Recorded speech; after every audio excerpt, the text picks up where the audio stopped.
अस्सलाम वालेकुम। मैं मोहम्मद नदीम और आप लोग देख रहे हैं YouTube channel dear sir Nadeem. उम्मीद करता हूँ आप लोग खैरियत से होंगे और तमाम लेक्चर जो मैंने पीछे अपलोड किए हैं सब्जेक्ट वार एग्रीमेंट के आप लोग देख चुके होंगे। आज आपके साथ एक नए लेक्चर के साथ हाजिर हुआ हूँ और कोशिश कर रहा हूँ कि आपके तमाम जो इसमें अभाव है, जो मसाइल आपको पेश आ रहे हैं ग्रामर के लिहाज से, चाहे वो आपकी इंटरमीडिएट की हो, बैचलर की हो, किसी भी लिहाज से हो, तो उसमें क्लियर करवा दो। तो आज का जो हमारा लेक्चर है वो बेसिकली है नो ओनर के मुतालिक है कि अगर ये सब्जेक्ट या आपके सेंटेंस के स्टार्ट में आ जाए तब क्या होगा, और अगर सब्जेक्ट आपके सेंटेंस है वो कनेक्टेड हो देन के साथ, तब आपका पहला पार्ट किस में जाएगा, सेकंड पार्ट किस में जाएगा। तो ये वाली चीजें आज आपको क्लियर कराऊंगा मैं। तो पहली चीज हम इसके स्ट्रक्चर को देख लेते हैं कि अगर नो ओनर सब्जेक्ट आपके सेंटेंस है तो उनका स्ट्रक्चर क्या होता है। तो स्ट्रक्चर के लिहाज से अगर देखें तो नो ओनर आपका अगर स्टार्ट में आ जाता है तो उसके बाद हेड आ रहा है, हेड के बाद सब्जेक्ट आ रहा है, उसके बाद के थर्ड फॉर्म आ रही है ये आपका, और इसके बाद आपका अदर पार्ट ऑफ सेंटेंस होता है। यहाँ पर जो भी आपको होगा वो यहाँ पर आ जाएगा। उसके बाद आपका देन आ जाता है, देन के बाद आपका अगेन, क्योंकि आपने दो स्ट्रक्चर्स को माइंड में रखना है कि अगर आपका देन से पहले का स्ट्रक्चर क्या किस उसमें है तो आप अगला किस में लेके जाएंगे। तो अगर आपका देन से पहले वाला जो सेंटेंस स्ट्रक्चर है वो होता है no sooner plus had plus subject plus की थर्ड फॉर्म, अदर पार्ट्स में देन आपका जो देन के बाद वाला होगा उसमें क्या होगा, आपका सब्जेक्ट और वर्ब की सेकंड फॉर्म और आपका बाकी पार्ट आ जाएगा। इसी तरह अगर नो सुनर के बाद आपका डेट आ जाता है, यानी कि पास्ट का टेंस आ जाता है, पास्ट इंडेफिनिट का आ जाता है, देन आप देन के बाद वाला सेंटेंस जो है फिर कैसा होगा। तो अगर आपके यहाँ पर रहते हैं नो सुनर डेट सब्जेक्ट आएगा और आप बात की फर्स्ट फॉर्म आ जाएगी, तो उसके बाद आपका जो देन के बाद आएगा उसमें आपका सब्जेक्ट और सब्जेक्ट के बाद वर्ब की सेकंड फॉर्म यूज होगी। थर्ड आपका जो इसका कंसेप्ट है वो ये है कि अगर नो सुनर के बाद प्रेजेंट इंडेफिनिट का आ जाता है तो उसके बाद आपका देन के बाद कौन सा स्ट्रक्चर आएगा। तो अगर आपका नो सुनर के बाद टू डांस यानी प्रेजेंट इंडेफिनिट, उसके बाद सब्जेक्ट और वर्ब की फर्स्ट फॉर्म, तो फिर जो देन के बाद वाला आपका होगा उसमें सब्जेक्ट और वर्ब की फर्स्ट फॉर्म का इस्तेमाल होगा। इन चीजों को अब हम क्या कहते हैं, मिसाल एग्जाम्पल के साथ है, मजीद इनको वजाहत करते हैं, आपको समझ आ जाएगी। अब पहले एग्जाम्पल देखते हैं, he have reached the station, the train departed. अब ये दो सेंटेंसेस हैं। अब इनको हम नो सुनर की मदद से कनेक्टेड करने जा रहे हैं, तो उनको देखिएगा कि हम किस तरह को कनेक्ट करेंगे तो अगला सेंटेंस कैसे बनेगा। तो स्टार्ट में हमने क्या किया, नो सुनर लगा दिया। नो सुनर के बाद पहले वाले स्ट्रक्चर में देखिए तो हमने क्या कहा था, हेड आएगा। तो नो सुनर के बाद हेड आया, हेड के बाद यहाँ पर आपका सब्जेक्ट आ जाएगा।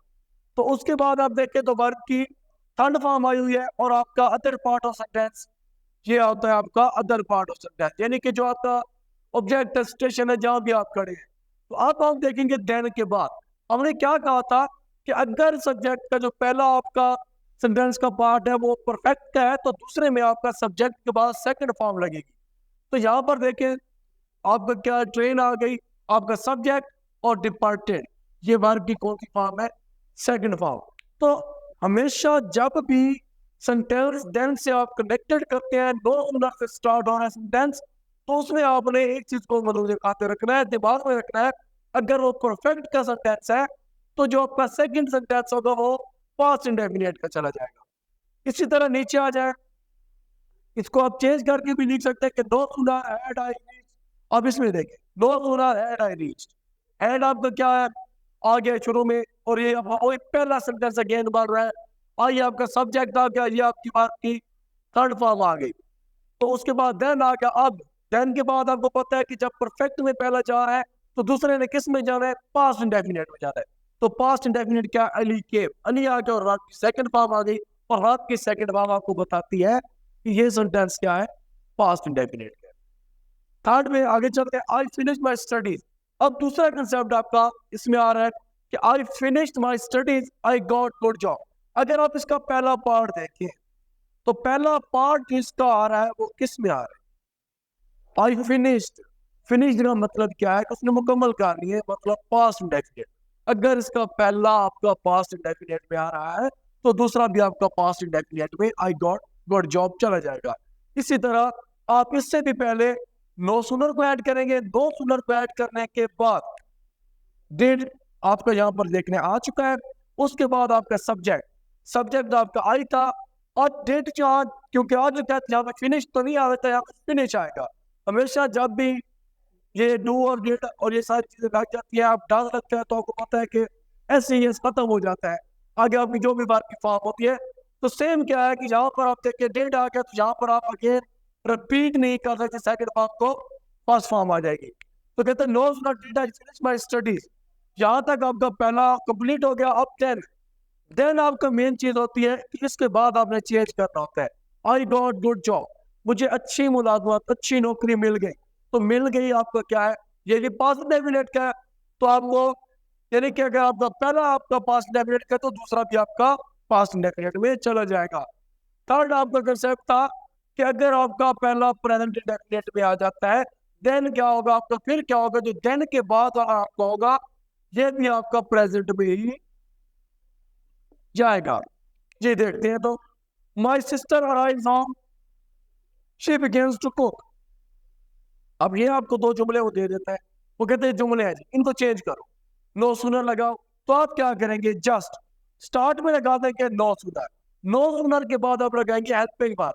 अब नो सूनर आप, क्योंकि माई सिस्टर, आप इसको देख के हेल्पिंग वर्ब को लगाना होता है, तो माई सिस्टर क्या आपका सिंगुलर है, तो आपका क्या रहेगा, डज। तो no sooner does my sister arrive.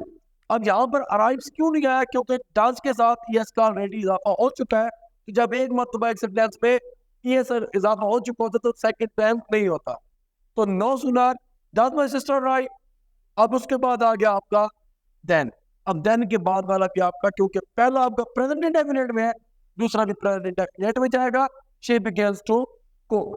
तो ये आपके थे नो सूनर के कंसेप्ट, कि अगर आपका पहला परफेक्ट में आ जाता है पार्ट ऑफ सेंटेंस, तो दूसरा आपका पास्ट इंडेफिनिट में चला जाएगा। पहला आपका आ जाता है पास्ट इंडेफिनिट में, सेकंड भी पास्ट इंडेफिनिट में रहेगा। अगर आपका पहला आ जाता है प्रेजेंट इंडेफिनिट में, तो सेकंड पार्ट भी आपका प्रेजेंट इंडेफिनिट में ही रहेगा। लेकिन अगर किसी सेंटेंस के अंदर वो आपको एज सून एज का दे देता है कि एज सून एज है, फिर आप क्या करेंगे, तो जो भी सेंटेंस है, जिस तरह मैंने यही सेंटेंस लिया है, इसी को मैं कनेक्ट करता हूँ एज सून एज से। स्टार्ट में आपका एज सून एज ही आ जाएगा, और यहाँ पर आपका माई सिस्टर में वो नहीं होगा कि आप लगा रहे थे, कुछ भी नहीं आएगा। जस्ट आपने इसको कनेक्ट करना है। एज सून एज आके start with my sister rights home, same वही चीज आप इसमें होम नहीं लिखा, सॉरी होम आ गया। Arrives home, she begins to cook, वो पकाना शुरू कर देती है। जस्ट हमने एक कॉमिक की मदद से दोनों सेंटेंस को जोड़ दिया है, ना तो हमने कोई वर्ब चेंज किए, ना ही हमने कोई और चीज चेंज नहीं किया। जस्ट हमने इतना काम किया कि दो सेंटेंसेस के स्टार्ट में एज सून एज आने के बाद हमने उनको एक कॉमिक की मदद से जोड़ दिया है। तो ये थे आप लोगों की कंसेप्ट कि अगर नो सूनर आपके स्टार्ट में आ जाता है, तो आप किस तरह से सेंटेंस का स्ट्रक्चर बनाएंगे और उसको किस तरह से आप डील करेंगे। उम्मीद करता हूँ आज का लेक्चर आपको समझ आया होगा। और अगर आपको फिर भी किसी भी किस्म के कोई मसाइल हो, अगेन आपको बार बार ये कहा जाता है कि आप हमसे व्हाट्सएप पे कॉन्टैक्ट करें, क्योंकि वहाँ पर हम अवेलेबल होते हैं, आपको जवाब भी अच्छे तरीके से दे सकते हैं। तो अगर आप लोगों ने अभी तक हमारा चैनल है सब्सक्राइब नहीं किया, तो काइंडली हमारे चैनल को सब्सक्राइब करें और बेल आइकन के बटन पर क्लिक कर दें, ताकि हर आने वाली न्यू वीडियो आप तक पहुंचती रहे। और वीडियोस को कंप्लीट देखा करें, ताकि आपके सारे जो कंसेप्ट हैं वो बिल्कुल क्लियर हो। तो अब इंशाल्लाह हाजिर होंगे नई वीडियो के साथ, तब तक के लिए इजाजत दीजिए। अल्लाह हाफिज।